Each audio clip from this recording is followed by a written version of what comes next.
হবে আল হজ্জ হুয়া আরফা, আরফাটাই হজ। খুব গুরুত্ব আছে। বেলা ডুবা পর্যন্ত আরফাতে থাকতে হয়।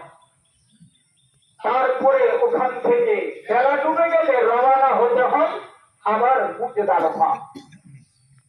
মুজদালিফাতে সারা রাত থাকতে হয়। আল্লাহ রাসূল ফজরের নামাজ মুজদালিফাতে পড়লেন, সারা রাত কোনো নামাজ পড়লেন না। ফজরের নামাজ পড়ার পর মিশআরে হারামের কাছে বেলা ওঠা পর্যন্ত দোয়া করলেন, তারপরে রওনা হলেন মিনা। সর্বপ্রথম মেনা গিয়ে চামড়ায় উপবার রামিয়ে করলেন। তারপরে আমরা ওখান থেকে আসবে, কুরবানি করবে, হালাত করবে, তাওয়াফ করবে, ইত্যাদি ইত্যাদি। কারণ এই মাসে আল্লাহ পাক রব্বুল আলামিন ইসলামের যে 5টা আরকান তার মধ্যে একটা রুকনে হলো হজ, এই মাসে লিখেছে। আর এই মাসে যে 9 তারিখ আমাদের হিসাবে গতকালকে 9 তারিখ পার হলো, আজকে 10 তারিখ। সৌদি আরবের হিসাবে কালকে তাদের ঈদ পার হলো, পরশু গত পরশু তাদের ছিল আরফা, অর্থাৎ বৃহস্পতিবার। যারা হজ করতে যাবে তাদের জন্য রোজা নাই, রোজা রাখতে হবে না। আর যারা হজে যাবে না তাদের জন্য এই মাসের মধ্যে একটা দিন, ওই দিনের নাম হলো ইয়াউমে আরফা, আরফার দিনের রোজা। কেউ যদি আরফার রোজা একটা রাখে, ওকুফে আরফা হলো বৃহস্পতিবার, আমাদের 8 তারিখ, সৌদি আরবের 9 তারিখ। গতকালকে ছিল আমাদের 9 তারিখ। নিজের নিজের দেশের হিসাবে 9 তারিখে রোজা রাখতে হবে। যদি নিজের নিজের দেশের হিসাবে রোজা না রাখা যায় তাহলে অসুবিধা কি আছে? যেমন মক্কা থেকে পশ্চিমে যে দেশগুলো আছে, যেমন মারাকেশ, তিউনিস, লিবিয়া, আমেরিকা, ওরা যদি বলে যে আরফা যেদিন হবে, হাজিরা যেদিন আরফাতে ওকুফ করবে সেদিন আমরা রোজা করব, সেদিন তাদের হবে ঈদ।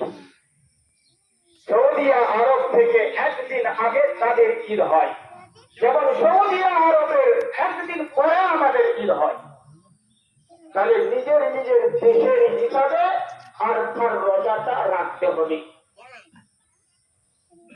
এই দিনে শুধু একটা রোজা, কেউ কেউ 2টা রাখছেন। 2টা রোজা রাখার কোন প্রমাণ নেই। একটা রোজা রাখতে হবে, সেটা হলো 9 তারিখ। একটা রোজা রাখলে কতটা নেকি হবে? যেটা ফরজ নয়, যে রাখবে সে নেকি পাবে, যে রাখবে না সে গুনাহগার হবে না।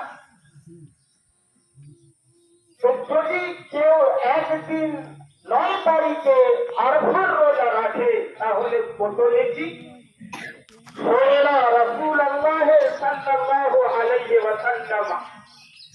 আল্লাহ রাসূলকে জিজ্ঞেস করা হলো, আরফার রোজাটা রাখলে কি হবে, কি হয়? আল্লাহ রাসূল বললেন, ইয়াকাফিরু সানাতাল মাদিয়াতাল মাদিয়া।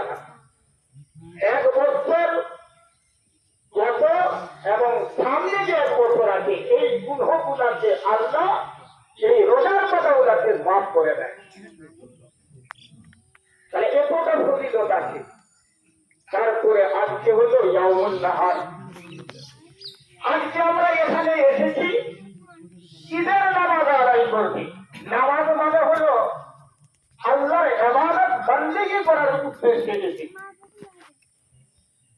এমন নয় যে আমাদের বাপ দাদারা ওরা জিলহিজ্জা মাসের 10 তারিখে ঈদগাহে আসতো, এসে 2 রাকাত নামাজ পড়তো।